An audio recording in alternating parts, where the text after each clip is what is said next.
us pray. Almighty God, the creator and ruler of heaven and earth, we beseech thee to inspire and guide all our actions, so that we may always walk in the path of justice, love, and charity to one another. Help us with thy grace to do only those things that promote the unity, peace, happiness, and prosperity of Nigeria in general and Lagos State in particular. Amen.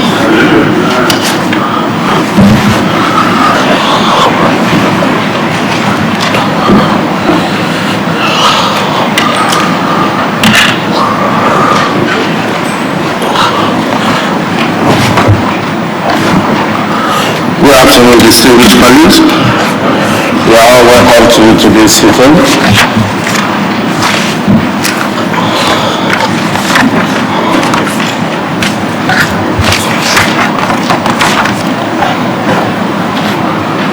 We also apologize for the late commencement of today's sitting. Let us quickly go through the votes and proceedings of Tuesday, 4th May 2021.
Honorable Abjuro.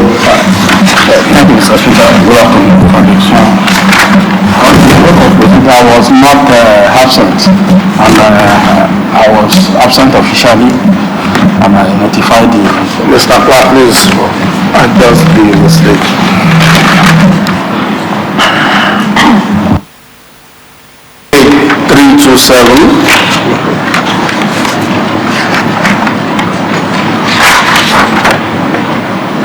Page 328.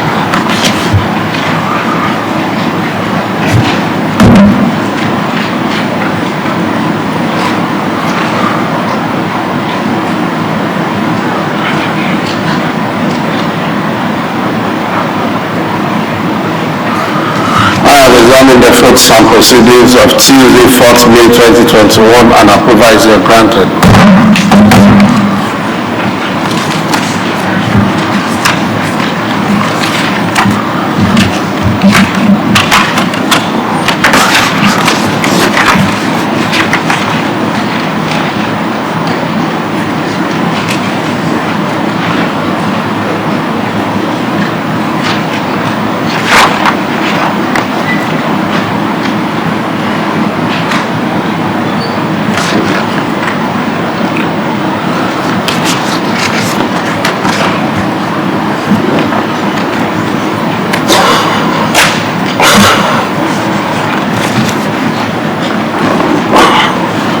Any message from the governor? The Right Honorable Speaker, sir. Distinguished honorable members, there is no message from the governor. Any other announcements? Yes, sir. We have two, sir. We have a letter from the Office of Attorney General and Commissioner for Justice addressed to the Right Honorable Speaker, dated 5th May 2021, with the title, Proposal for a Law to Amend the Administration of Criminal Justice, Repeal and Re-enactment Law 2011. The letter is accompanied by 60 copies of the proposed amendment to the House of Assembly, and it states that it was to address some provisions which were inadvertently included in the bill, and he urged the House of Assembly to delete some of these provisions. The letter is signed by Mr. Amulosore Jubril Onibanjo, SAN Attorney General and Commissioner for Justice. Sir, there is an invitation written from the Chairman House Committee on Housing, inviting members to a day public hearing on the Lagos State Mortgage and Property Law 2015 amendment.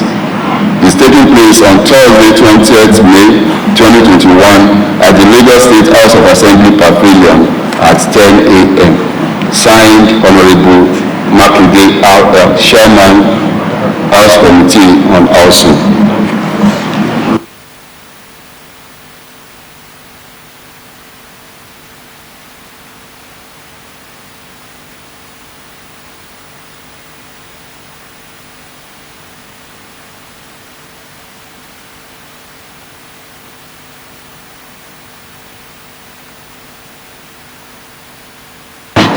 Honorable Governor, please approach.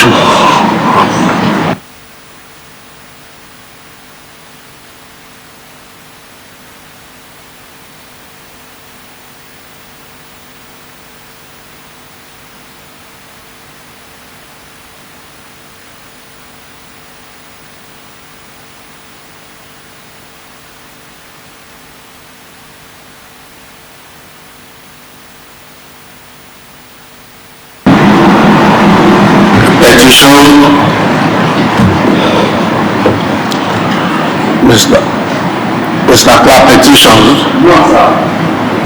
That Honorable Speaker, there is no petition, sir. Matter of the public importance. Honorable Lahim.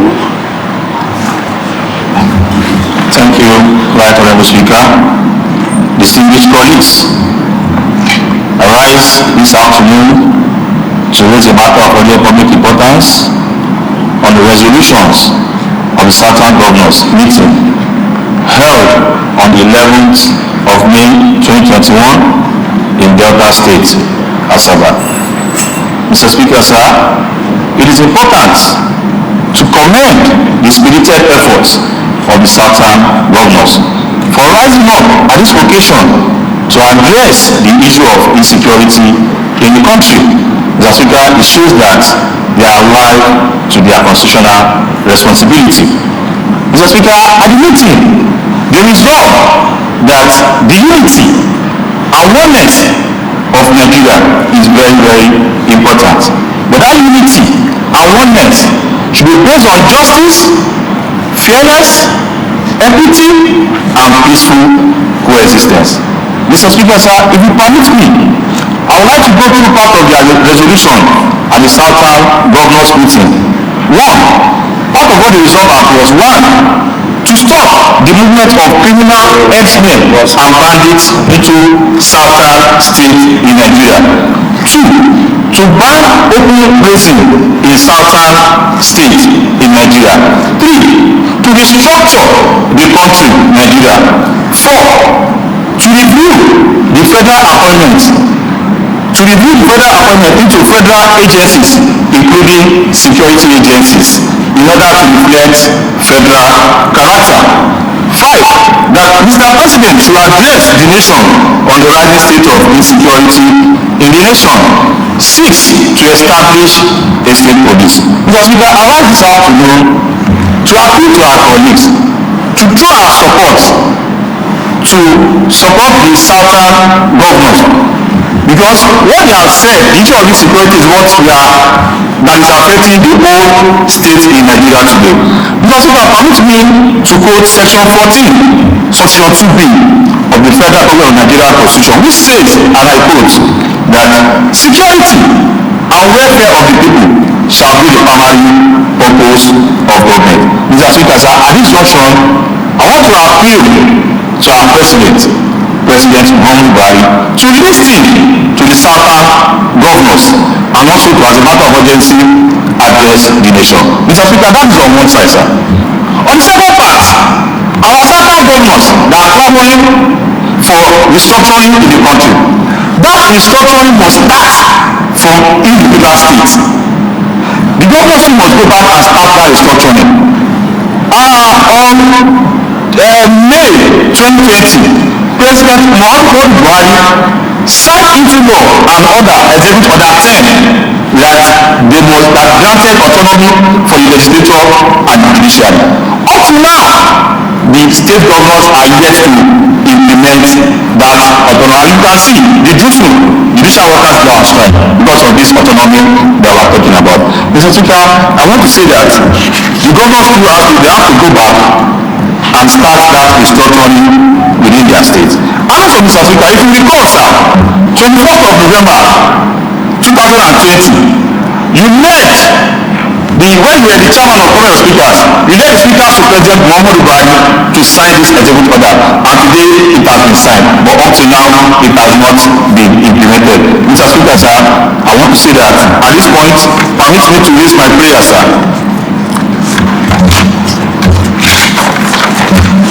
My prayer, sir, Mr. Speaker. 1, to call on President Muhammadu Buhari to, as a matter of urgency, address the nation on the state of insecurity in the nation. 1.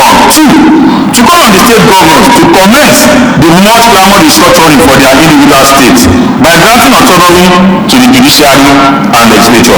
3, to call on the National Assembly to begin to review the unity of this country along the line of true federalism and restructuring. 4, to call on the federal government to look into the issue of state police, as our present central police system is overwhelmed by the state of insecurity. I so move, sir. You so move, we will join you later.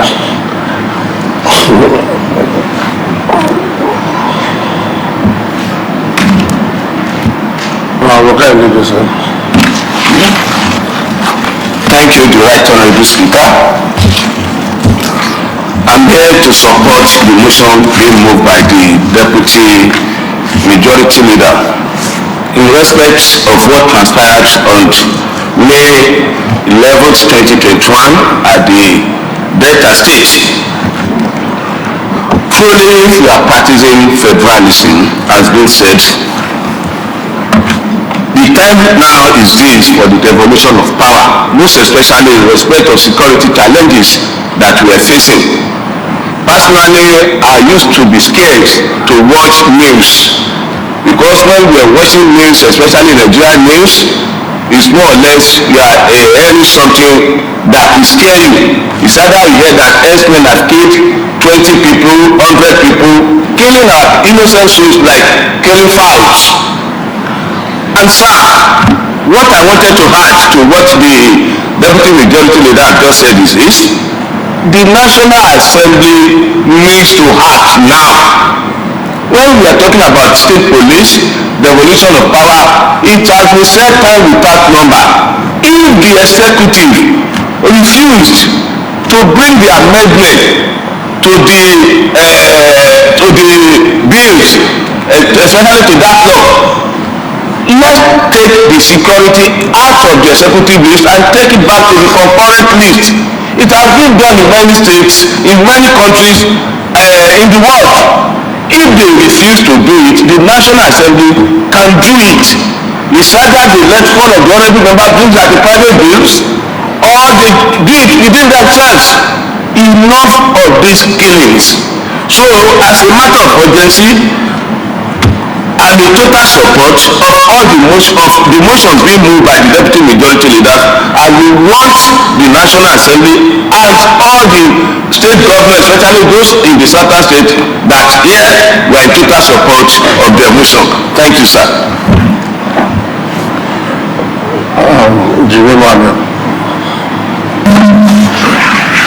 Thank you, Mr. Speaker.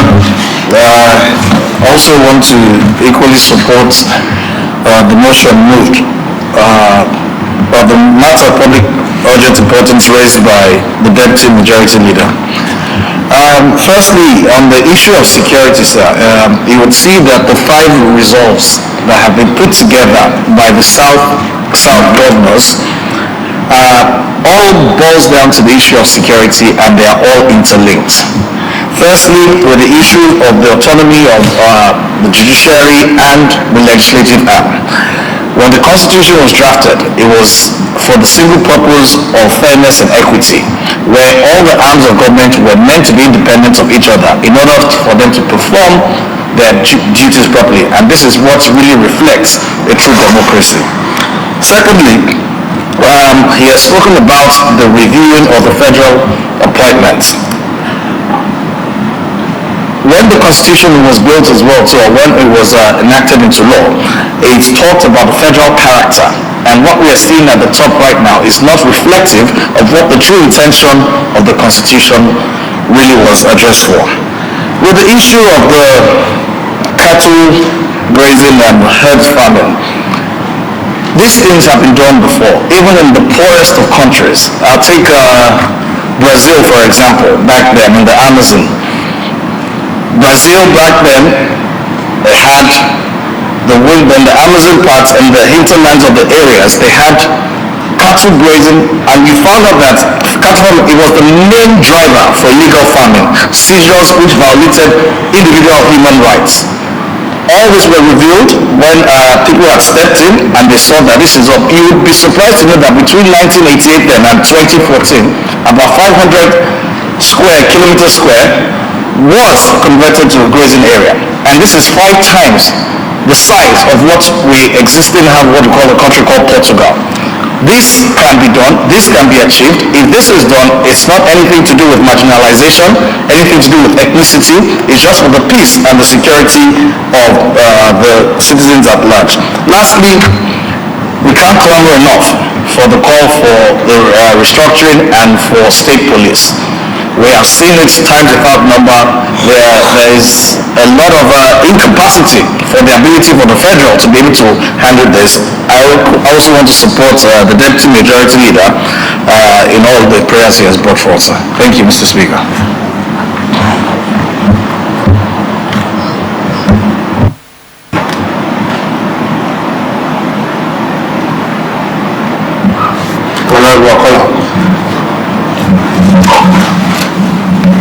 Thank you, Mr. Speaker, distinguished colleagues. I rise this afternoon to give credence and lend my support to the voices of the governors of southern states of Nigeria for their continuous peaceful coexistence that they are advocating.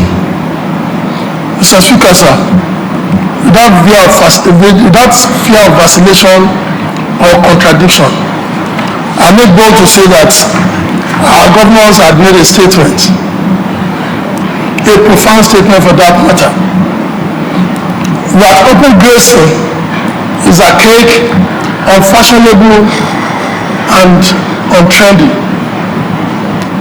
It is condemnable and therefore must be banned. This has actually made life short and brutish because of the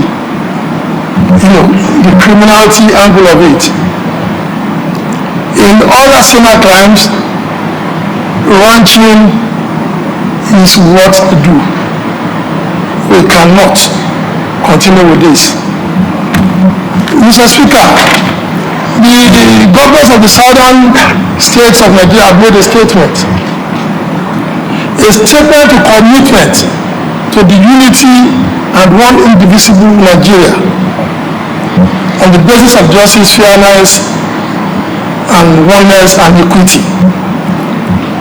They have made a statement calling and condemning the incursion of armed herders, criminals and bandits into the southern part of Nigeria. Their incursion presents severe security threat to our people. And this actually has caused untold hardship on Nigerians in terms of farming, in terms of agriculture. By this we are experiencing food insecurity all over Nigeria. The southern governors have made a statement that federal government should take steps to restructure this country. It is long overdue. This to me is the only bailout to stop the continuous regional agitation.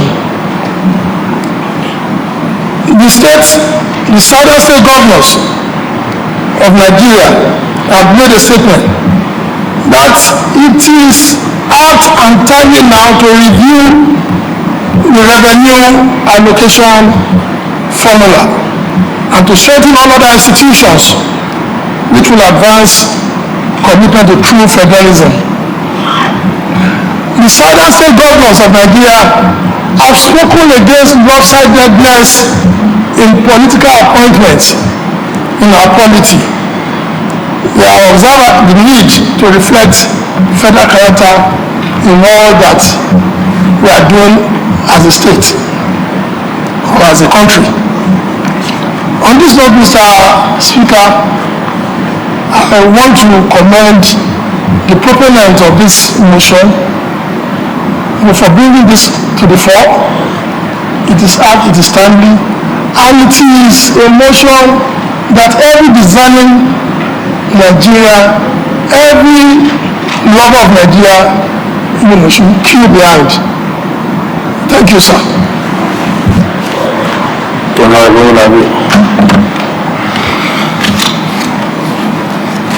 Thank you, Right Honorable Speaker.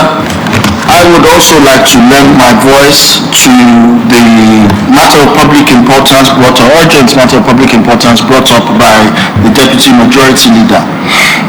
We've heard certain quarters of the country talking about the Constitution and Chapter 4, subsection or Section 41, which talks about the freedom of movements of people. I'd like to address that quickly, sir, because I don't believe that's an argument to negate what the governors have come to a resolution for. In that section, sir, it talks about three very, very key things. That the people who have freedom of movement in the country, first and foremost, are actually ascertained that they are citizens. Secondly, they're not causing any damage. And thirdly, there's no loss to life during their movements. In all those incidents, the cattle herders have failed. We have not been able to ascertain that they are actually citizens of Nigeria. Secondly, there's damage to people's farms. And thirdly, there's loss to lives and property. I think this is enough to allow the president to be able to see that actually what the governors did was in true federalism. For the first time, governors of a certain region of our country have come together with one voice to agree on one thing. I believe that this is enough for the president to be able to take on, and the National House of Assembly now to be able to draw up a law, a resolution that we can use to enact this very, very trying and difficult security challenge. Thank you, sir.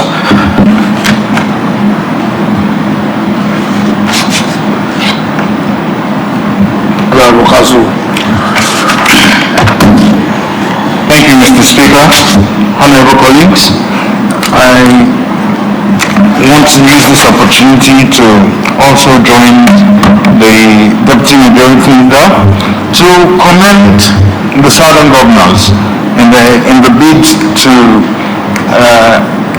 properly restructure Nigeria.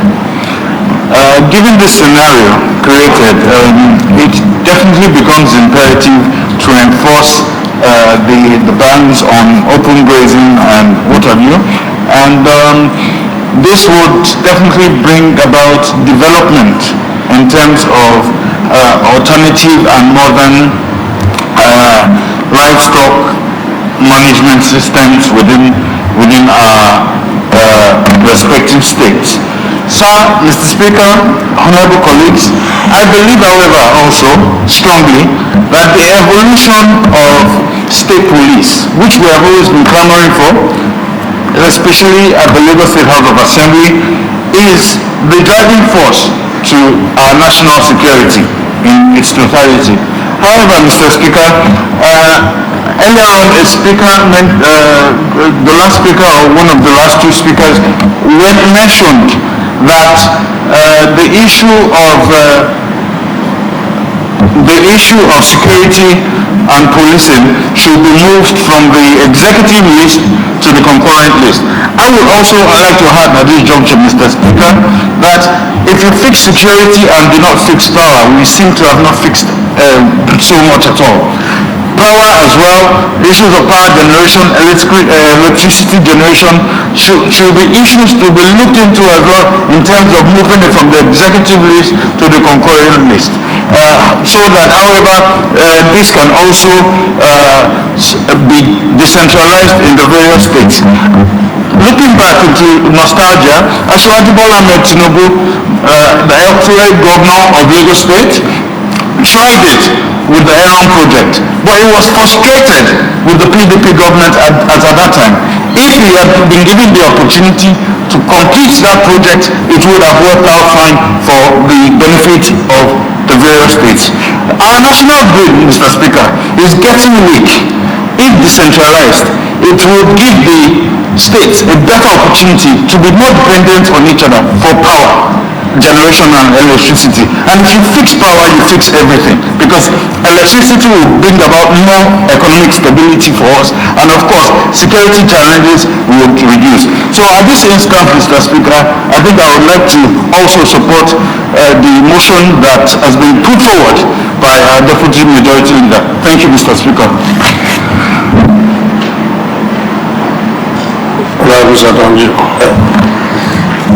Thank you very much, the Respectable Speaker.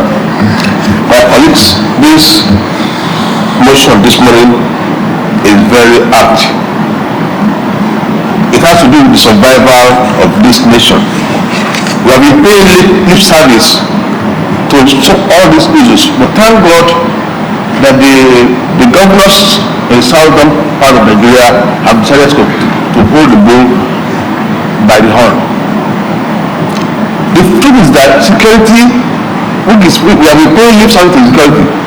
We said the Constitution spells it out clearly that the security of the people and the welfare of the people are the fundamental issues that government must give priority. But what we have today, there is no security in this country.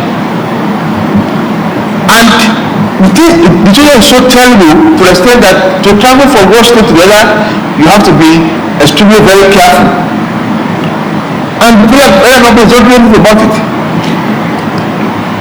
The people of this country is our constitution. The constitution we practice is not in our interest. And people have been clamoring for restructuring of this country for decades. But people the federal government have been paying travel to this. This is the time for it for us to have a restructured country. We need to sit down together because the constitution we have was the period of the decree by the military. And the military can never give us true constitution. In view of this, I support this motion wholeheartedly. And I believe very strongly that when this country is restructured, there will be peace. But if there is no restructuring, if there is no way, people are saying we will sit down and discuss. Those people don't love this country. And we have today the legislation of the country that provides for federal character. But we have noticed that all the federal agencies are dominated by a section of the country. And you want others to also, love the country, to also be patriotic. If you go to the armed forces, you go to the security agencies, they are dominated by a particular section of the country. This thing is not in the interest of this country. And the federal government should do something urgently about it before it gets out of hand. Once again, I want to thank you, the deputy leader, for this motion this afternoon. Thank you. Honorable Jude. Good afternoon, my speaker. Good afternoon, my colleagues. I also want to add my voice on this issue. I want to appreciate first and foremost the Southern governor. For the first time, they are proving that yes, they are leaders in their own respective states and southern area as may look like. I will say with both steps they have taken, it's also tell the northern region that the south is not less superior to them. The south is equal to them as far as Nigeria entity is concerned. Because they make us look as if one tribe is better than the other tribe, and make us look as if we are less Nigerian. I like the way they have stood up and speak for the first time again, irrespective of party affiliation. You have seen where the PDP, other parties, APC, because without Nigeria existing as a nation, we cannot talk about these party lines. So I want to give kudos to them. I don't want to overflow what my colleagues have already said, but for me again, the issue of open grazing of cattle is long overdue, sir. I remember in those days when I was still in primary school, I was seeing these herdsmen moving around. That's over how many years ago? The world have moved on. So why are we still allowing open grazing to take place in a nation like this, irrespective of the consequences it's causing to the nation, human life, and other factors that are taking on negatively behind when you look at how the world is going today. So for me, I want to appreciate the Southern governors for what they have, and to also let the governors of the other side, the regional side, to understand that we are all one Nigeria. Let me appreciate the Deputy Majority Leader for this motion. Thank you very much, sir. Majority Leader.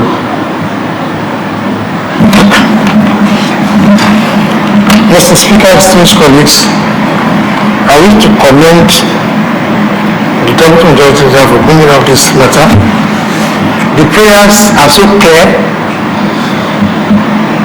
commending the governors of the southern states in Nigeria and claim our support unequivocally for their position in respect of what is happening in the country currently as regards security and sundry other issues, state police and the rest of it. Mr. Speaker, we cannot continue this way, and that is why it is paramount that that the President of the Federal Republic of Nigeria should come out openly to address the nation. The country cannot be drifting this way and the President will keep quiet. The President must address the nation and assuage nerves, assure us that we are still together and necessary steps will be taken. The prayers are clear. Let him come and address this issue and give us assurances on each of the issues raised. Honorable Joseph said something the other time. We cannot be waiting for the executive to initiate bills when we have the inherent powers granted by the Constitution to so do as they can. That is why the National Assembly should come up with a bill to address the issue of state police. We have been saying these times without number, the recent crisis in the country and the inability of the police to curtail it, having been overwhelmed, is that these people are multiplying like amoeba, the bandits. So let us also rise to the challenge. Every challenge requires its own strategy. And if the waiting for the executive is like waiting till no time, let the National Assembly take the bold step to address the issue of state police if they believe in it, and that is the only way to solve the issue of policing in the state. Thank you, Mr. Speaker.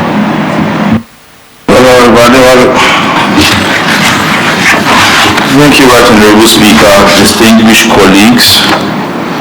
Firstly, I want to commend the Deputy Majority Leader for bringing this matter to the floor. I've long waited to hear this on the floor. Mr. Speaker, this matter today is a very provocative matter.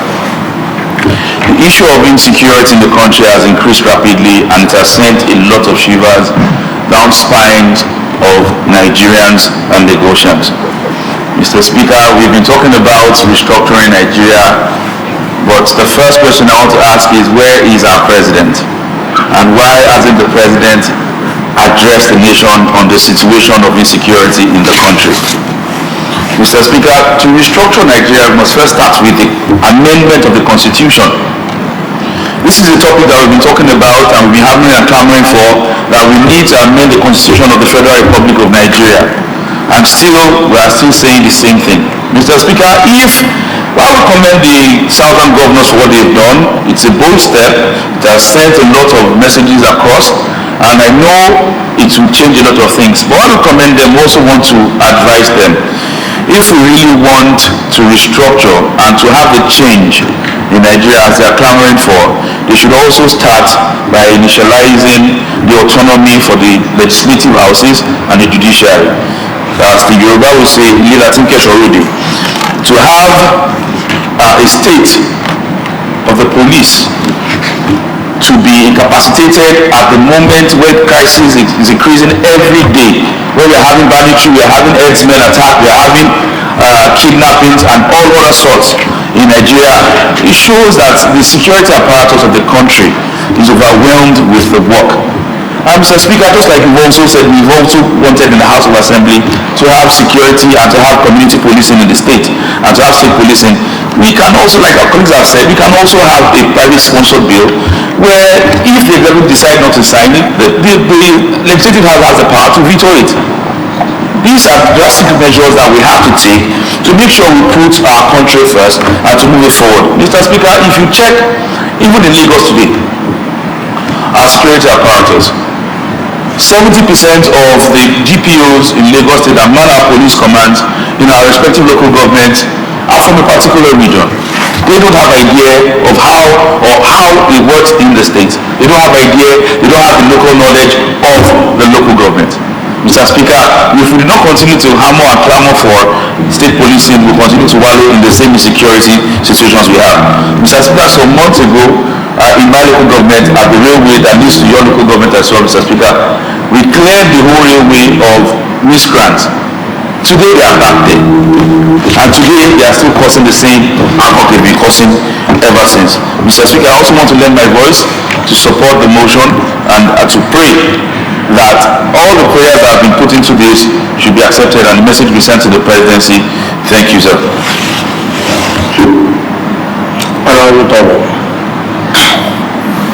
Thank you very much, Mr. Speaker. I want to commend the mover of the motion. Well, Mr. Speaker, well, it's better late than never.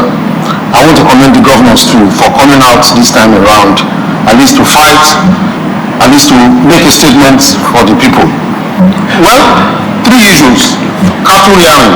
Cattle rearing is a private business, and it is expected that you will not use your business to disrupt my movement or my business. But sincerely, sir, in my own view, I feel the state government too, across the nation, can create a ranch where others will be doing their business. In those days, during the time of Chief Awolowo, we have farm settlements where farmers reside and do their business. So even that we take these people off, but in totality, we condemn open grazing. It's not acceptable because we have gone beyond that. On the issue of federal appointment is an aberration. We've been seeing this thing on the social media for over 2 years, where those appointments were lopsided, even in the militaries. This is insightful. It can make some other regions to rise. And we saw what happened in LSHA when they were destroying properties, and the students were saying, look at the Nigerian military standing, and people properties were destroyed. People take pleasure in that. So, Mr. Speaker, we feel this issue must be looked into holistically. Then finally, the state security, long overdue. Anywhere in the world, even in the United States of America, if truly we are practicing true federalism, each state must be allowed to have their security. We have need of police. At least we have central police. So each state can monitor. If you are coming to my area, you can't speak Ijebu, you can't speak Yoruba, and you want to come and monitor, you are only wasting your time because people will circumvent you. And that is why you are seeing all these men having their field day. So if I'm allowed to secure my area, and I'm giving all the necessary equipment to secure, who else will come to my territory? So I think it's high time. The issue of state police must be taken seriously, and the president must be bold enough to come out and address the state, the country on this issue, so that we can continue to live as one indivisible country. Thank you, Mr. Speaker. Deputy Speaker. Mr. Speaker, thank you very much. I also support the southern governors in their non-partisan resolution that they passed during their meeting. I also will thank the deputy majority leader for bringing this issue to the fore so as to enable us to contribute to this all-important issue in our country. We must also agree that the security issue in Nigeria now is like a pandemic, very, very, like a canker worm, very dangerous to the health of the nation. And like he said, the southern governors, or even the governors in Nigeria, they need to do more. First and foremost, we've talked about the legislature to be autonomous, and the judiciary. Do not forget also that even the president had already even signed for the local government to be financially autonomous. Most did not done it. It is preposterous for anybody to say that in a federal system of government is only the federating unit and the federal government that should be recognized. It's a lie. In US, which is the bastion of federalism in the world, they recognize the county, they are elected, they get their dues, they also have their police, the county sheriff, everything they have. Doesn't even occur to any of us here that even in Nigeria as we speak, local government also have their police officers. As a chairman in my local government, I know that we can employ policemen. All you do, send them to the state, they will be trained.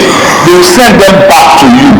And it is your local government that will deploy them to their area of needs. They serve you without going to any DPO and whatever. However, in Nigeria, I don't know why it is hard to now do state police. I'm sure that they will heed our calls, but beyond that also, we also pass it back to the governors, the southern or northern governors.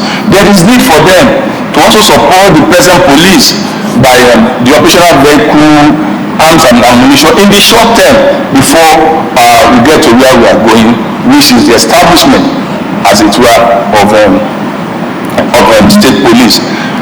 We've talked about constitutional reform. I'm sure that National Assembly, they will soon start going around the country and whatever. My take and my advice, there was a time I came there and said, do we still need people to start talking about whatever, like the Southern National Conference, like I said, is it necessary? Don't forget that even as we speak now, APC, they have this LSHA committee that worked on the constitution, everything, and made recommendation. Do not forget that there was a PRONACO that worked on the constitution and made certain recommendation. Do not forget also that during Jonathan, the next constitutional conference made so many recommendations. My take is that all of these recommendations be sent either to the National Assembly, let the legal department make them into bills, and let the National Assembly consider them. Why it is even difficult, the NBA, as it were, could also help in draft some of them into bills, and then even be considered for God's sake. And then, if it were something that is under the concurrent list, I'm sure why it will be one that affect Lagos. I'm sure the speaker will have said, okay, let us bring out a bill to ensure that there is expenditure for security issue. I do not know why the National Assembly has not come up with a bill to address, to give resources to the federal government, especially for this security issue. In all climes, even during the pandemic, we will see either Trump or Biden, they will bring stimulus package. The legislators, as it were, will also meet and come up with different bills. They meet somewhere. During the last pandemic, here with Mr. Speaker, we came up with 20 billion for the state government to use. How much as the National Assembly given, as it were? There is nothing that says that they cannot initiate a bill and let certain amount of money be used for the security issues that we are having on hand. There is nothing that says even the governors in their economic meetings that is headed by the vice president, that they can also make a solution.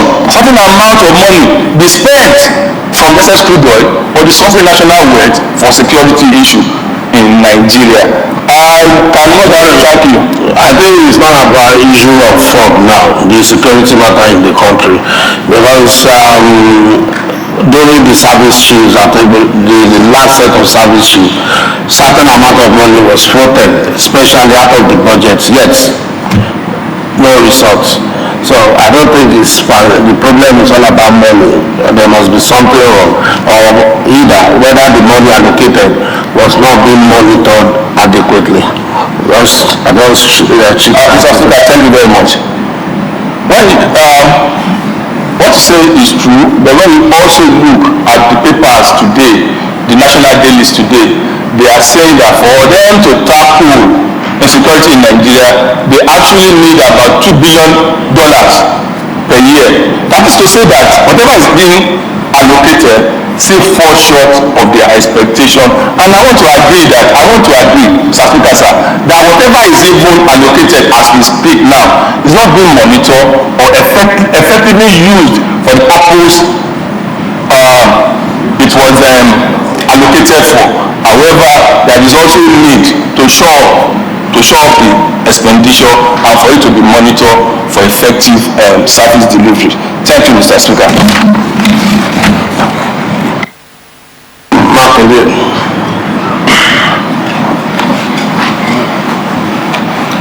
Many thanks to the Right Honourable Speaker for allowing these issue to be debated on the floor of the House. I think in the next 6 months, the national government will be calling for independence. That will be 61 years of our sovereign national government that will be running it with ourselves without any external interference. But today, what can we show for it? October 1st, this year, China will be 72. The difference between the independence of Nigeria and China is just 11 years. I can bet you, multiply 11 times 11, that's 1 and something years. Can Nigeria meet up with China? It's not that we don't have the human capacity, but we need to really trace our problem right from our amalgamation. When the northern and the southern protectorates were being joined together, a lot of things need to be considered. But yet, the British never care about that. But today we are ruling ourselves. In the early 60s, we discovered oil. Before that, we've been running our government, our affair through the agricultural means. But today we have a lot of money in our hands. But we can see that mismanagement, corruption have really made us to waste these resources. And where we are getting this money from, they are not renewable source. If we exploit it, that's one-off. You can never regain it again. Security is a major issue that we are discussing today. And this insecurity has brought about many problems. To even move from here to Ibadan has become a serious fear to everybody. And even the farm produce, they find to even transport it from one place to the other. And an author said it that immobility perpetuates poverty. In as much you cannot move from one place to the other, simply because of insecurity, we are calling for drought. And you can see that the rate at which the inflation rate of our commodity in Nigeria today, the price of today, even before the close of today, we discover it's another price you will be hearing. And then our income is not increasing. The expenditure is going up every day. Go and check Naira to dollar today. All these things, I believe the government at the center need to really reason with the populace of Nigeria. And then the southern governor, well, it's never too late for them to have come up with it, but we need to be more active. We need action. We need a pragmatic policy, not a paperwork, something that we discuss and then the next maybe 2 years again, they will not converge again and be discussing this. And then the way we are doing, we are encouraging sport violence. You can see series of ethnic agitation. And then if care is not taken, we are moving towards an elaborate situation where we will find it very difficult to cope with. And the international world are just laughing at us. They are not even interested in our situation at all. So if you are not calling for US, calling for Britain, you are only wasting your time. And then the President of the Federal Republic of Nigeria must wake up from his slumber. You call for this job and everybody voted for you. It's an assignment, it's a call to service. You must listen to the call of everybody. Go to the northern part of Nigeria, the way they are being killed, destroy their properties. School pupils, they'll be taken away into the forest. They are coming back, the trauma can never leave them throughout their lifetime. And then you'll be seeing them, they call themselves Muslim whatever. That's how the way Islamic is being practiced. So everything will bounce back to government in as much we call that we want to serve. And then you are being voted for. Please, we are calling on the President of the Federal Government of Nigeria, President Muhammad Buhari, to listen to the calls, to the series of calls. And I want to give it to the House of Assembly in Lagos State for taking the bold step, despite the fact the 40 of us are our APC member, we still find it worthy to even tell our party that we are not doing well because people are complaining. To even move around the city is becoming a fear. More around 11, 12, you hardly see any security personnel on the road. If anything happens, who will rescue you? Insecurity has become a serious challenge and has snowballed a series of problems we are having. The foreigners especially are leaving the country every day. Everybody, people are leaving packing their resources out of Nigeria. A lot of businesses are collapsing simply because of insecurity. So I thank the House of Assembly led by the Right Honourable Speaker, for every now and then it's only Lagos State that is being heard. We want to have a plenary. A lot of people are putting up their social media to listen to us because we are only the mouthpiece that Nigeria are looking for in order to even ventilate their agitation. So I thank the Prime Mover for this, and the good Lord will continue to help us. Thank you very much. I thank you, Mr. Speaker, honorable members of this great house, the Prime Mover.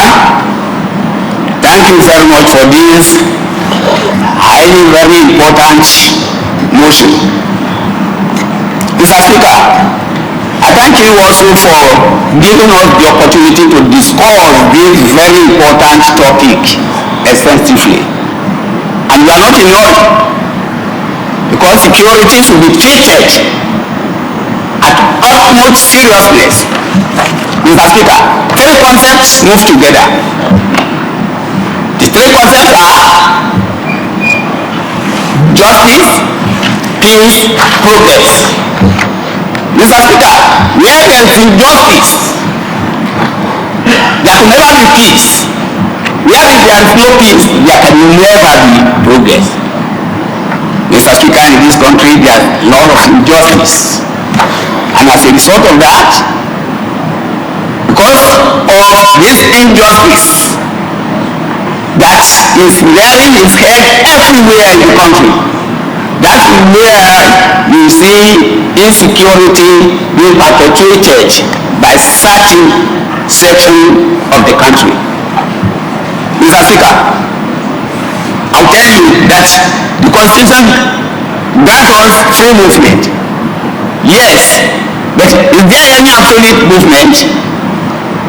There is no absolute movement. Because if there is absolute movement, when you tap upon another person's property, then you have outlived the freedom given to you by the Constitution.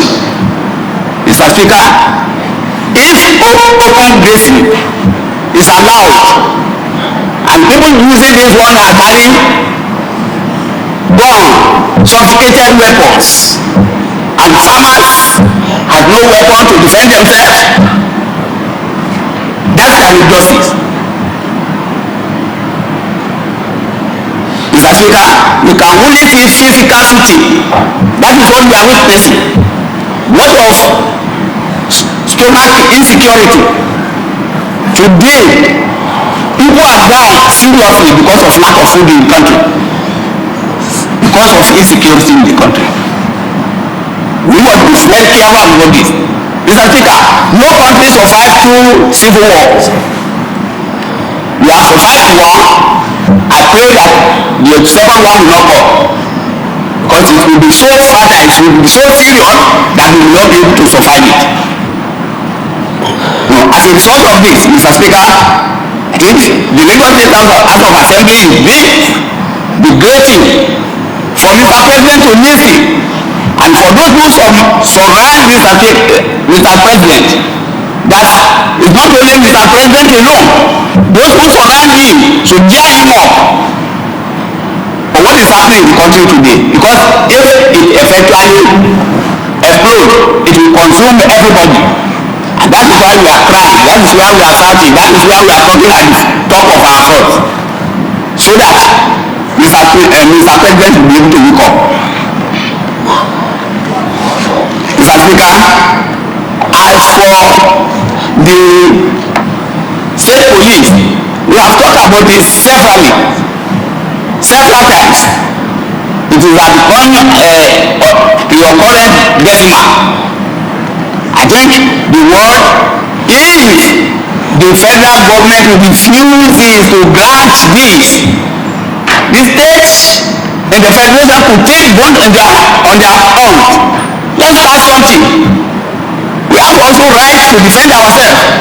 We must try and gear up our people so that we can also defend themselves, because it is involved to total breakdown anarchy. Then we know what is happening.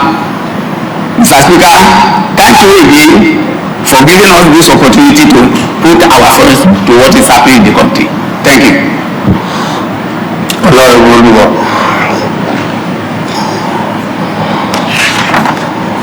Good afternoon, Mr. Speaker and my colleagues.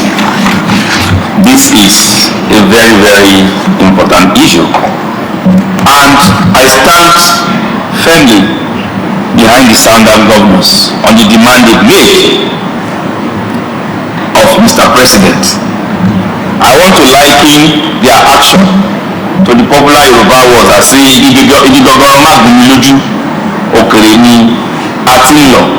we have seen what is happening everywhere in the country, especially in the northeast and the northwest, even the north central, who happens to be our neighbor in the south. We cannot expect for such things to happen in the southern part of Nigeria. Secondly is the issue of accountability. We need to be accountable. The federal government needs to be accountable for all the resources that we have with them. What has happened to the Ruga program, which is more or less modeled as a form of branching? We hear billions of naira committed to that. Even the states where they are ready to have it, what have they done with such money in the north? Also again, there is globalization. Our international partners cannot look at Nigeria like this. If anything happens in this country, Africa entirely will be overrun. Nigeria has a population of over 200 million. US cannot keep quiet, Nigeria matters.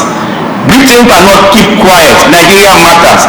France should come and account for what people are saying, probably through their NGOs. What are they doing in the northeast? All these things matters.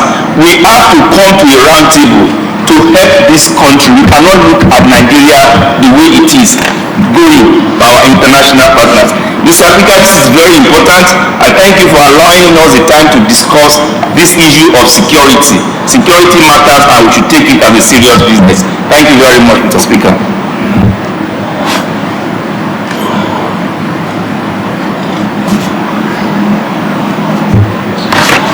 Honorable Saeed. Good afternoon, Honorable Speaker and distinguished colleagues. I want to lend my voice to this ugly situation in Nigeria. But firstly, if democracy is government of the people, for the people, and by the people, it shows the Southern governors have spoken the mind of the people that elected them to be where they are today.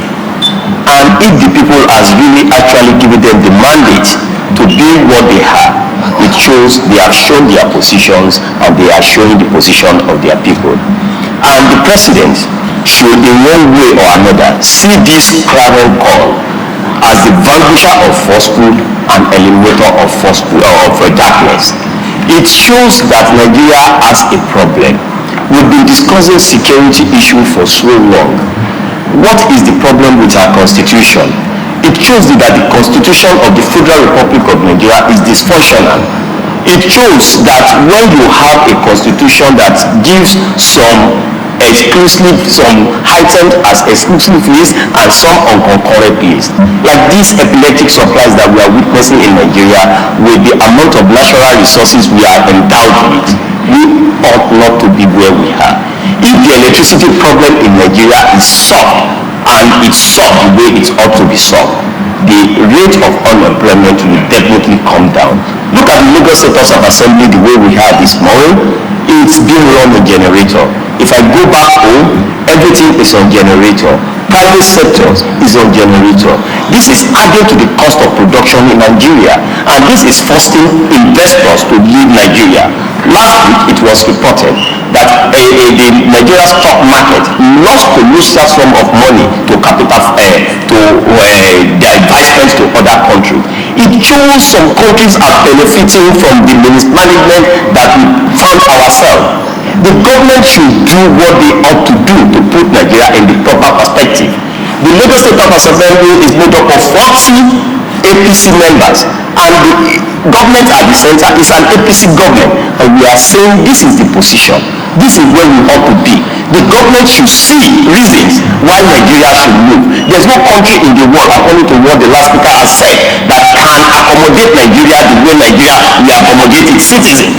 If most of these things are not done the way they're supposed to be done, though the National Assembly and the National Assembly have the mandate to sit down and respect the wishes of the people that voted for us, and once this is done, I think Nigeria will take belief in the people that they have chosen to be their lawmaker. I want to commend the Lagos State Speaker House of Assembly and the member for bringing up issues that will affect the life of Nigeria positively. Thank you.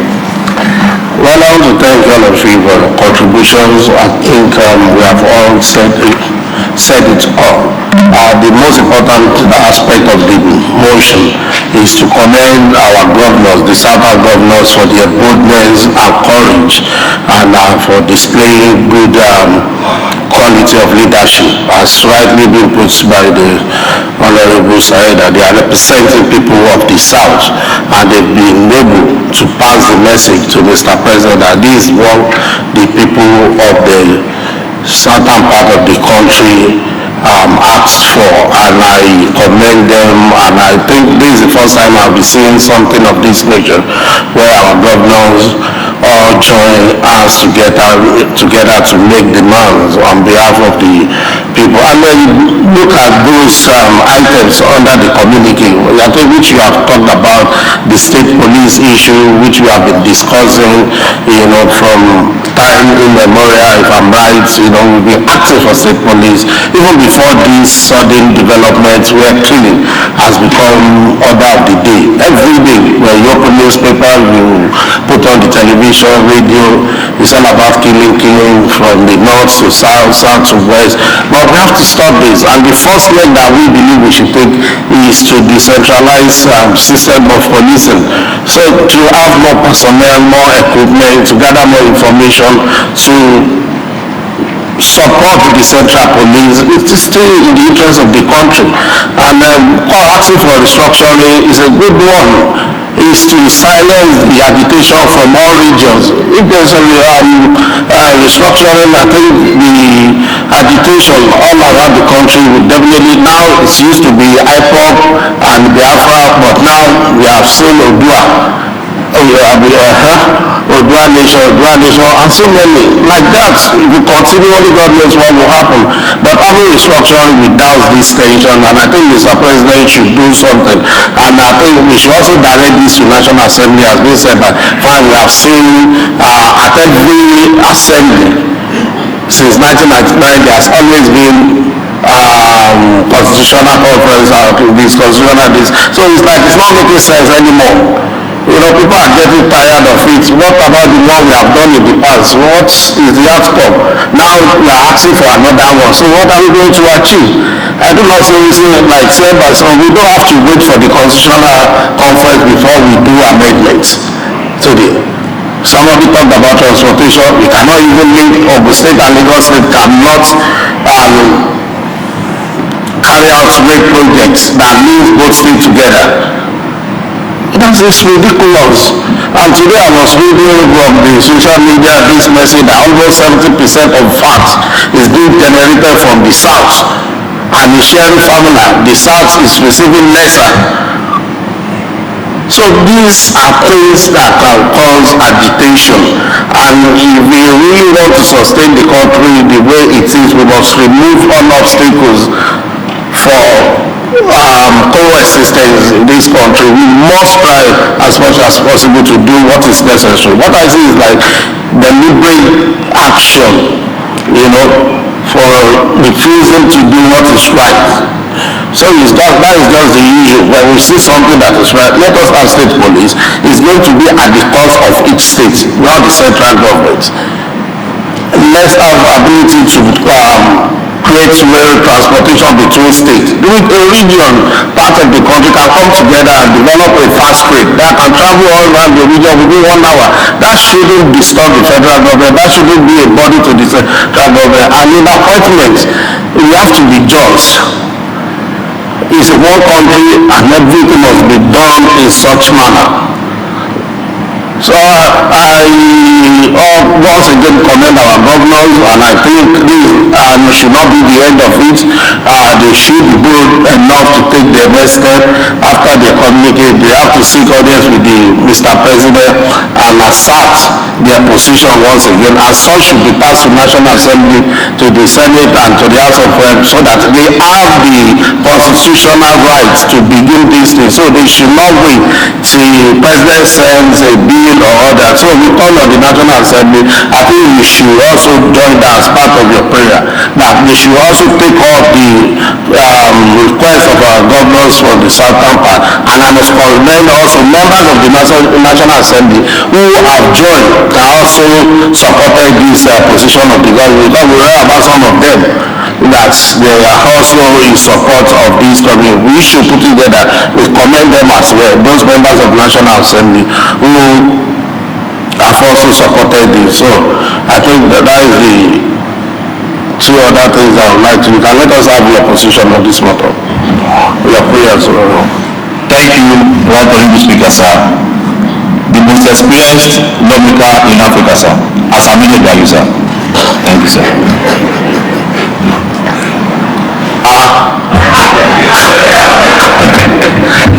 Read out your prayers. We commend the Southern governors on their decision at Asaba or Delta states, and call on the National Assembly to take up the request of the governors and use it as a guide to amend the constitution.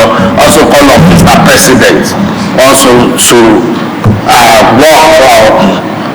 use the request of the implement the position of the Southern governors in the community. Though they have sent a letter to him, but I don't say to emphasize it, to know how important it is to all of us in this part of the country. Okay, sir.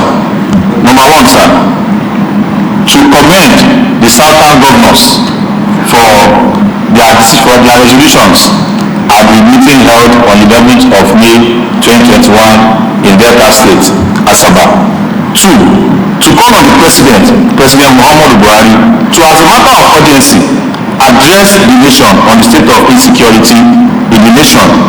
Three, to call on the state governors to commence the much clamored restructuring from their individual states by granting autonomy to the judiciary and legislature.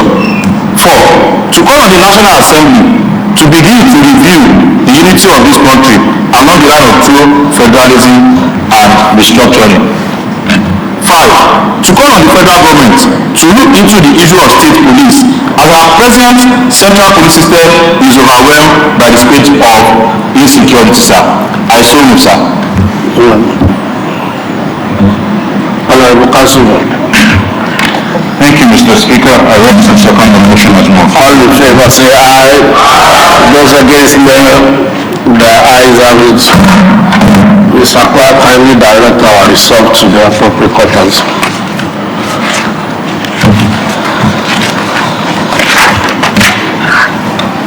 Personal explanation. One, report. We all recall that at our last sitting, 3 council chairmen were asked to go on suspension. Since then, there have been a series of meetings, and we've received letters from some of them, particularly from Surulere, the chairman, appealing for consideration to leave the suspension, having adhered to observations raised by the committees that visited the local government and inspected their books. So Honorable Tajudeen Ajide of the Surulere, and we also received similar letter from Benjuleki. There's Honorable Mukandas Olaito. I think those are the 2 letters. But we do not have intention of to sanction any chairman or local government official. But at the same time, we cannot close our eyes and allow impunity, insubordination to reign in our local government. Governance must be practiced according to the rules. In a situation where the rule of law, transparency, accountability has become so neglected, I think there is need for this institution to do something about it, and that is the reason why we have taken this action. And I'm sure the rest of them will learn from this, particularly those who will be coming on board after the coming election. Therefore, the Ibejuleki, we've received letter, but what we raise issue over is yet to be addressed. It's yet to be addressed. So there's nothing we can do. We have not addressed the matter. So there's no amount of appeal that will change the position unless as they say, you must come to your kids, you must come with me. And if you're asking us to reconsider, then you have to look at what we have raised as a nation. Even in RE-ENACT, I heard that the chairman and the official refused to hand over to the deputy to the vice chairman. Refused to hand over to the which doesn't make sense. Like I said, the total insubordination. You cannot personalize governance. A local government does not belong to a chairman. If the chairman is not on scene, the next person, that is why the law provides for vice chairman. When the chairman is not in existence or around, the vice chairman should be able to operate accordingly. In a situation where the chairman is suspended and the vice chairman is being disallowed deliberately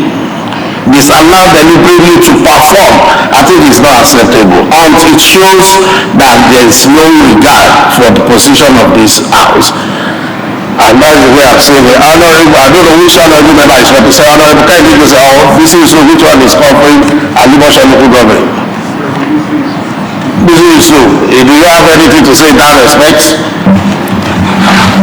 Mr. Speaker, sir, thank you very much for this.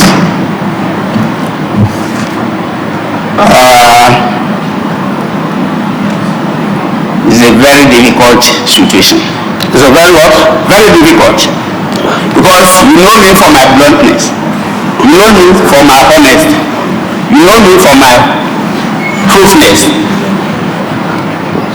I've not known, and I'll say it, I didn't know whether the chairman denied the vice chairman. Have not. Nobody briefed me about it. Okay. As I'm hearing now, when I get to my constituency, Mr. Speaker, I will definitely find out. Okay. And Honorable Kayode Joseph, also from RE-ENACT. Thank you, right. Put up your light, Honorable Bisi. Thank you, the right honorable speaker. Even though I was not on seat when the matter was discussed the last time, after that I tried to do some investigations, and even what you just said in respect of total disrespect for the house and not even allow the vice chairman to act. I called the chairman and tried to let me have the content of the letter being written to the council after the last plenary of this house, and with some of the council chairmen, the executives of the council chairmen had gone 57. So we're able to see the letters, and he told me that the letter was addressed directly to the council manager, that he had been suspended, and since then there has not been at the council. He has allowed them to take charge of the council, and at the same time he also told me that he has even written the apology letter in respect of what happened. So I was surprised that all those things you are yet to get it, sir.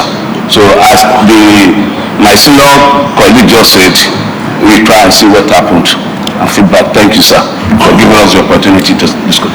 Well, I'll leave it to you to find out. Then after your findings, you come back and tell us if he has complied, or if it's has allowed the vice chairman to take charge.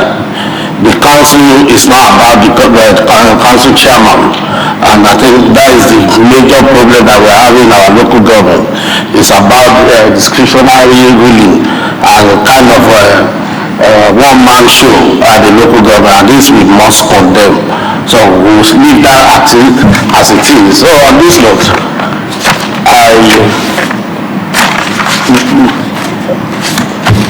Mr. Clark kindly direct letter to Surulere local government, as we have done initially, recalling the chairman of Surulere local government, if I'm right, Honorable Tajuddin Achide, for him to resume back to his office.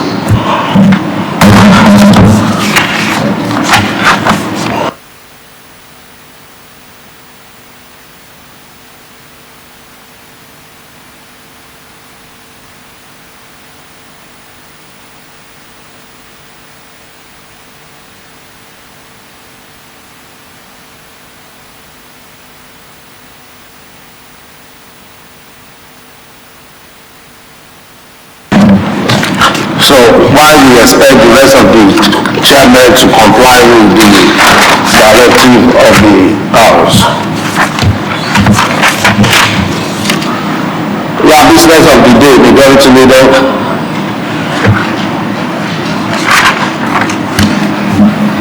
Mr. Speaker, distinguished colleagues, first item listed as business of the day today is in respect of Lagos State Pension Reforms Amendment Law 2021. Mr. Speaker, I move that the said bill, Lagos State Pension Reforms Amendment Bill 2021, be read for the first time. I so move.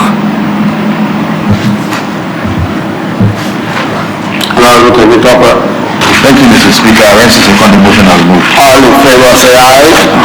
Those against the ayes have it. Mr. Clark. Thank you, Right Honorable Speaker.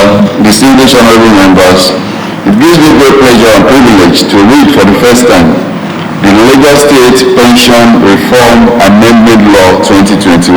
Thank you, sir. Majority Leader. Next, Mr. Speaker, is in respect of House of Assembly Bill number 30. Mr. Speaker, I move that Lagos State DNA and Forensic Center Bill 2021 be read for the first time. I so move.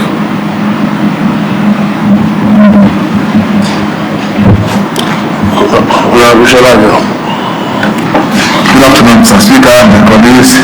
I rise to second the motion as moved. All in favor say aye. Those against the ayes have it. Mr. Clark. Thank you very much, Mr. the Right Honorable Speaker, sir. Distinguished honorable members, it is my pleasure to read for the first time the Lagos State DNA and Forensic Center Bill 2021. Thanks. Majority Leader. Mr. Speaker, from bills listed for first reading, we move to bills listed for second reading. Mr. Speaker, I move that Lagos State School of Health Technology Bill 2020 be read for the second time. I shall move.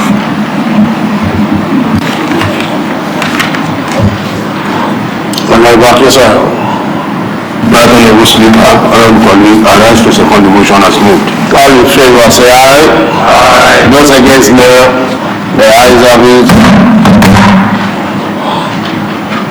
Mr. Clark. Thank you, sir, the Right Honorable Speaker, sir. Distinguished honorable members, it is an honor to read for the second time a bill for a law to repeal and re-enact the Lagos State College of Health Technology and for connected purposes. Thank you, sir. Who goes first?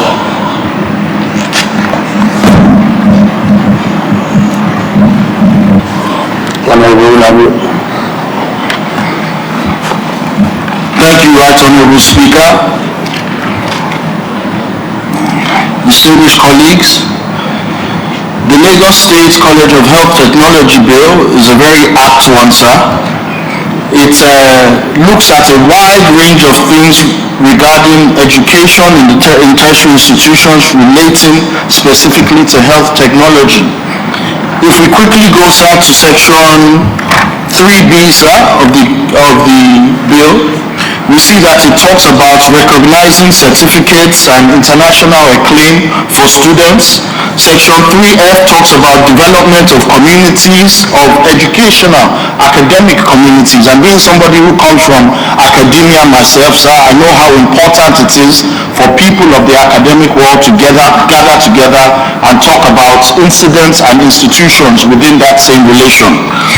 Also, sir, if we go quickly to section 4V, we have a few issues, sir. They talk of borrowing money without reverting back to the House of Assembly. I think, sir, those are certain things we need to look at. Section 4, subsection T as well, talks about allowing them to spend money that they make that year, and there's too lax of rules surrounding how they can expend that money. So I think we need to look at that too, sir. Though the bill is very apt, I think there are one or two incidents that we really need to divulge into, and I hope my colleagues see the same incidents as I do. Thank you, sir. Majority Leader. Mr. Speaker, the bill is not voluminous, but is straightforward in its intendment. It is to establish an institution to be known as Lagos State College of Health Technology. The bill proposes all the necessary items as is expected of any institution. The objectives to be achieved by the institution are stated clearly in the bill. The powers of the college are highlighted. The creation of establishment of governing council are created. The functions of the council were spread out. The composition of the council also was spread out, as long as the application of pensions law to those who may be working in the school, in the college, Mr. Speaker. Powers of the college to make statutes is established, is enshrined in the bill. The mode of exercising the powers also are enshrined in the bill. When we look at it, Mr. Speaker, the college is created as a corporate body with the powers to sue and be sued, with a seal of its own and the rest of it. So, Mr. Speaker, this is following the trend of establishment of institutions in the state and all the necessary requirements. Mr. Speaker, I wish to say that except for some little areas, gray areas that needed to be looked into, part of it has been mentioned by Honorable Olabi in it, the issue of gifts, donations, and gratitude as well. Mr. Speaker, estimate of income and expenditure, all of these are stated in the bill, and the objective as stated, Mr. Speaker, are so clear that to promote research and other means of knowledge and practical applications of social and cultural, economic, environmental sciences and the rest of it, provide services in all areas. When we look at the intentions of this bill, we see that it is well deserving and it's such a bill that we should consider and allow to move to second, because it will be of profound advantage to the state in the issue of as relating to education as well as health issues. Mr. Speaker, I wish to commend that this is a bill that we should pay more attention to and allow necessary consideration. Thank you, Mr. Speaker. Thank you, Mr. Speaker. I will join my colleagues in supporting this bill. However, quickly, I just want us to, for the committee, that you will refer this bill to and the legal department to critically look at section 17, which talks about the retirement age. Don't forget that it is in this house that we said that for professors is 70 years, and here they're talking about 65. They should bring them in conformity so that it will not be discriminatory, because they may not want to come there just for that 5 years difference. Just that one. Thank you very much, Jessica. Thank you, Mr. Speaker. My observation go to section 31, financial years account. So 1 says the council shall freeze the financial years for the purpose of the college, and as per the government rule, the government accounting is from January 1st to 35 December of any fiscal year. I see no reason why this ought to be fixed by the councils in charge. Right, thank you. I think I also agree with you that it's a very good one. It is a bill that can best be described as self-sufficient one. It provides for the independence of the officials of the institution, manners of recruitment, promotion, engagement, sanction, and all others. And also it allows the institution to set up committee that can investigate and sanction whosoever that has been found wanted in performing of its function. I think it's a very good bill. We should all give it the necessary support. Which committee of the House do we? Committee on Health or Education? Tertiary. The College of Health Technology. We have tertiary. We have committee.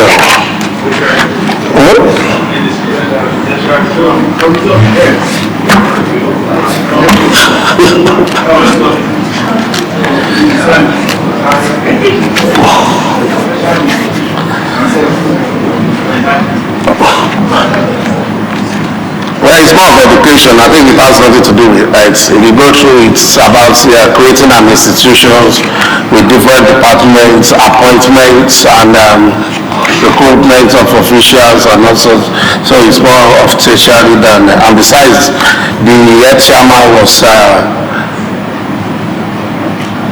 missing while we were deliberating. So therefore this bill is ever communicated to us Committee on Education, tertiary, to report back its rules. Yeah, I'm going to need it.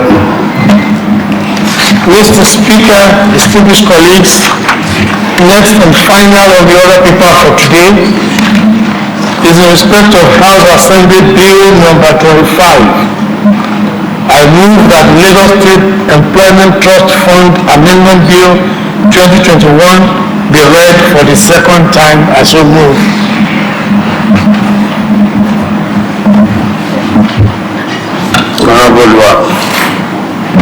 Thank you, Mr. Speaker. I used to second the motion. All in favor say aye. Aye. Those against no. The ayes are weak. Mr. Pratt. Thank you, Right Honorable Speaker. Distinguished honorable members, it is an honor to read for the second time a bill for a law to amend the Lagos State Employment Trust Fund Law 2016. Thank you, sir. Honorable Jude. Thank you, my Speaker. I thank you, my colleagues. Well, the ESCOM law initially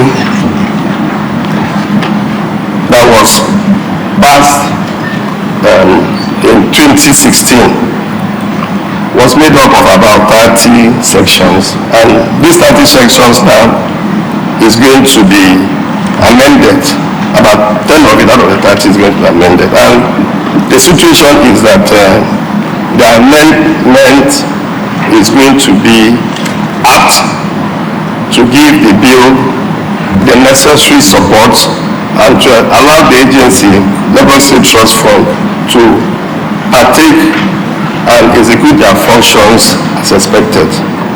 So with the amendment of the 10th section constitutes section 2, section 7, Section 10, Section 16F, Section 17, and 17(1) and 2, then Section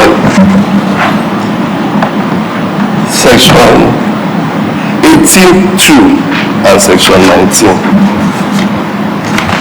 Section 2 in particular is part of the objective of the fund, which is talking about employability and entrepreneurship.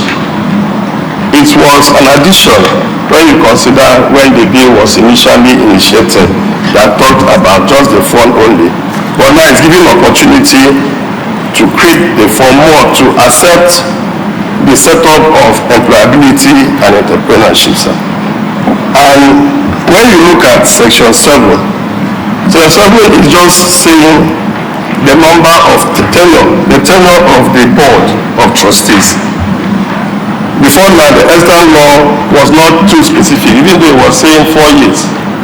But 4 years, you may interpret it as if the 4 years continue to run, but the amendment now is going to be more specific by adding 4 years only, and the board members could be as determined by the governor to be reappointed as the case may be. Section 10 is talking about the meetings of the board of trustees. The extant law talk about once every month and probably extraordinary meeting when you have exigencies. But that one is not cost effective. But the amendment is going to consider a situation whereby the meetings of board of trustees can only happen once a quarter, that is once in 3 months, which is cost effective and will also provide opportunity for the board members to have ample time to do their various duties that will move the operation of the agency forward. Looking down again, Section 16F is talking about the source and where is Section 16F? When you look at the old law, the instant law, if you don't know we are talking about amendment, so Section 16F is the expressing say what they are proposing to amend. So it's there. If you look at the second page, number 5, you see Section 16F. Amendment to Section 16F. Okay. F. That's what it's just talking about contribution, sir. Contribution in cash and kind from international organization and international donor. That's what they just want to change in that aspect, sir. However, the critical Section 17 and Section 1 and 2 is just talking about eligibility, having natural residents of Lagos State and stuff like that, sir. But for me, I think the most important section here is when you talk about Section 18. Section 18(2), the appointment of the executive secretary. Before now, it was restricted to those that have accounting background and economic background as a degree holder. But now it has been opened, the space has been opened that as a graduate of a degree holder in every reputable institution in Nigeria, you can be appointed as executive secretary. An executive secretary is the officer in charge of activities of the agency. Now they have also added experience. At least the executive secretary should have 10 years experience from graduation, which out of that 10 years, 5 years will be from the financial sector. And this for me opened the field for many other people to partake. And I think that is for me, that's the key amendment for this bill. If not, other things, the eligibility would have been okay, sir. So the Section 19. Section 19 here is talking about the staff of the board. There is talking about deployment of staff either from the state public service as the case may arises. So that for me is the few sections in this bill that is to be amended, sir. Thank you very much, Right Honourable Speaker, sir. Well, this bill is so important to Lagosians and residents, and it is clearly stated in the objective of the bill what the intendment of the bill looks like. But Mr. Speaker, I have some observations. Section 17. You want to amend Section 17, where they say Section 17(1), where they say the beneficiary of the fund shall be residents in the state with evidence of LSHA.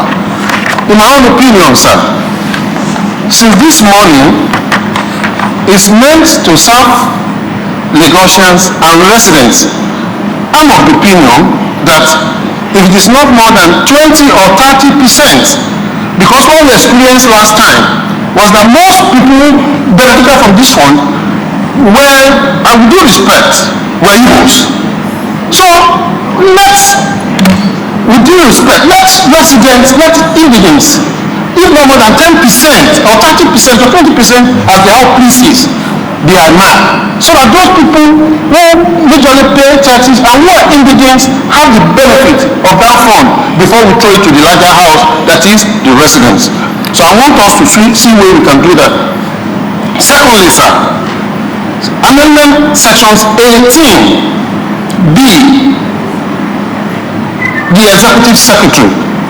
The tenure of the executive secretary has been removed. In the initial bill is one single term tenure of 5 years. So if it's going to make it for 2 terms, a term, it must be stated because they are political appointees. They are not career officers based on this. So the tenure of the executive secretary must be included in the amendment, because I've looked at it and discovered that section has been removed. Then finally, sir, the signatory to the account. The executive secretaries are political appointees.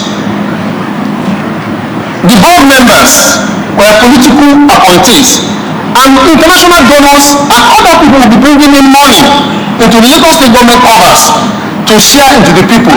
So who give records? Who give accounts? So I'm of the opinion that the director of finance, like we operate here in other civil service, the director of finance or the head of finance, who is a career officer, or somebody who is a career officer, must be among the signatory.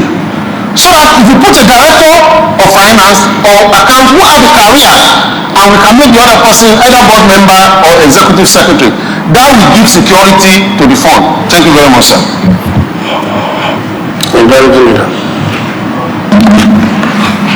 Mr. Speaker, I see this bill as proposing minor amendments to the extant law, and is a way of repositioning the program to achieve the desired objective. Mr. Speaker, I observe that part of the thing the bill is planning to achieve is to streamline the disbursement of loan to the target beneficiaries. And who are these target beneficiaries? They are entrepreneurs desirous of starting or expanding their businesses, persons who are interested in acquiring and upgrading their skills, and persons who are skilled and interested in reskilling in the informal or formal sector. Mr. Speaker, the bill also creates or expands eligibility for the position of the chief executive by creating, a provision which enables someone with complete experience of 10 years to be appointed as executive secretary, provided that 5 of those years are spent in financial sector. This loosen it up a bit, the requirement a bit, than it used to be where it is stricto sensu for people in the financial world. But this one losing the leverage a bit more. Mr. Speaker, I have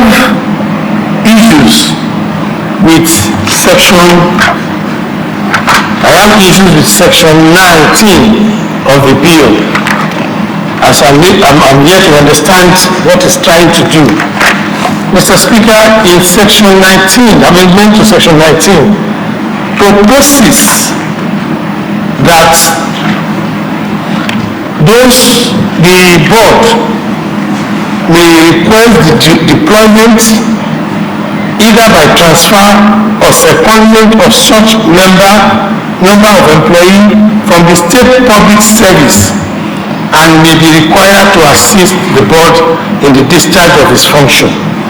It goes, Mr. Speaker, to the 1B, where those who work for the board will be excluded from grant of pension or gratuity in respect of services, Mr. Speaker, in that office.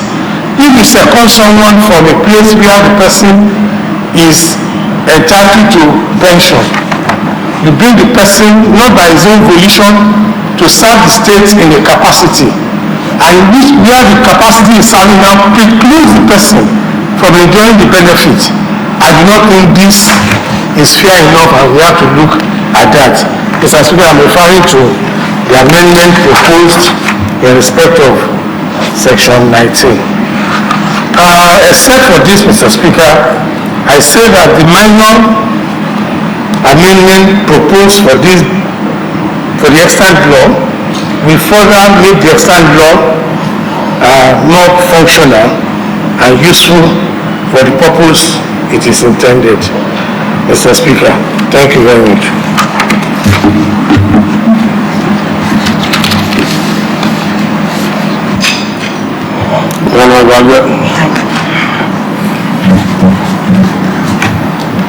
Thank you, the right honorable Speaker. My suggestion is on section 18.2. Though it is what we have been talking about, but in this section, it is specifically mentioned that in relation to the qualification of the Chief Executive and Accounting Officer, it is mentioned that the person must possess a bachelor degree. And I know bachelor degree is a degree that is awarded in university. I believe if it is a graduate, we have so many graduates, because if you graduate from College of Education, you're a graduate. Even secondary school, you're a graduate. There's a series of graduations that we do now. But when we say graduate, in most cases, we often refer to university. So I believe it should have been BSc, HND, with several experience. Because by saying a bachelor, it means it is limited to university graduates. So in this sense, I think it has to be open. It's not opened enough. Because polytechnic graduates too, they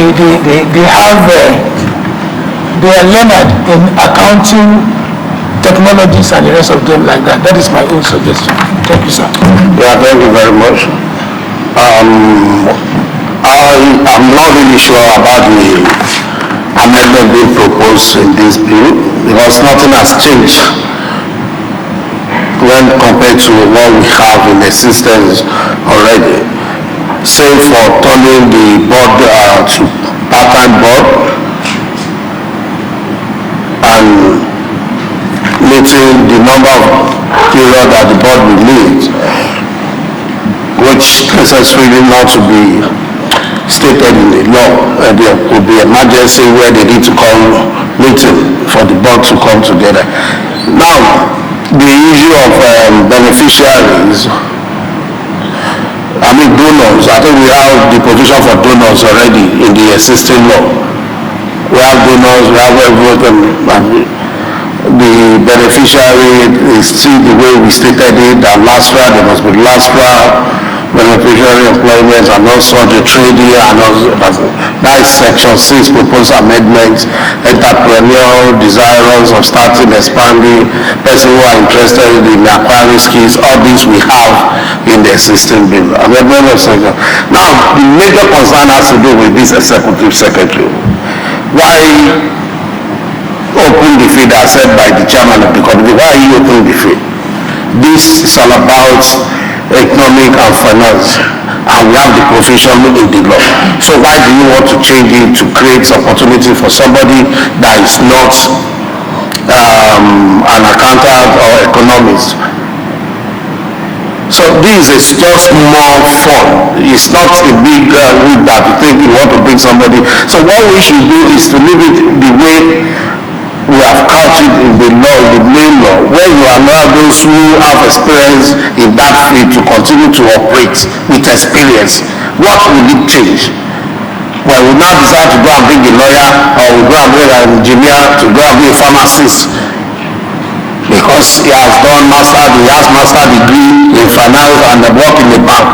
So what is he going to add to this? I don't really understand why you want to change that, throw it open for everybody to come in. Except you want to tell us that those who have been appointed based on the existing law are not performing. So if there's no explanation, I don't see a reason why we want to change this. And the last one has to do with the executive secretary or director being secretary to signatory to the accounts. If you are the accounting officer, you cannot at the same time be a signatory to the account. There should be a personnel, an official that can be appointed, because this is a political appointment. It's not like as observed by someone. It's not a career officer. We are appointing somebody from outside, and there should be a career officer within. So they are giving everything to somebody that you have appointed, but as a sole signatory to the account. I think we should look at this provision as well, or any member of the board. So both appointees, the executive secretary and the member of the board, will be signatory to the account. I don't think that is tidy enough. We should look at it. When you are treating this, we should look at this. So it's and what I think we should add on our own to this bill is to get the list of the beneficiaries. I mean, to get the house to have access to the list of beneficiaries, to avoid what Honorable Tobo referred to last time, where we have only section of the country as a beneficiary because the woman who was heading that agency was from that part of the country. So that is where the house will have access to the beneficiary either before or after, so we can prefer. So it is designed for Lagosians and residents of Lagos, and we should not be manipulated in such manner that those who in their interest we have done this now being rejected. So that is my position on this. I don't know if we should further ahead and continue with this bill. Majority leader said it's a bill. What did you say when you were? I said it's a bill proposing minor amendment. Well, and there is a minor amendment, but it's an important one that we have to look at and address. Very well, very well, sir. And I support your position, sir, that we should have access to the beneficiaries. I think it should be before disbursement. After they have done it, the House, through its committee, must have access to the beneficiary to see the quality of those that bring in, and to see that it tallies with the intention of the bill and the regulation there on it. But I think with all this, you can still allow it to move to the next one. That's my personal opinion, Mr. Speaker. The bill is hereby committed to our House Committee on Employment Trust Fund to report back in a week. I think it will continue otherwise. Majority leader. Distinguished colleagues, We have exhausted items listed for deliberations today, and have obtained approval from the Right Honourable Speaker to move that the House adjourns till Monday, the 24th day of the month at 12 noon. I so move. Monday what? Monday 24th, sir.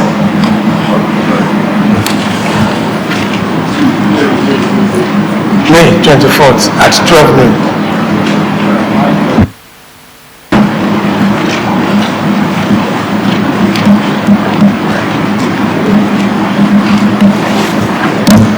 Honorable Thomas. Thank you, Mr. Speaker. I rise to second the motion as moved by the majority leader. All in favor say aye. Those against nay. The ayes have it. This House adjourned to Monday 21st May 2021 at 12 noon prompt. I rise.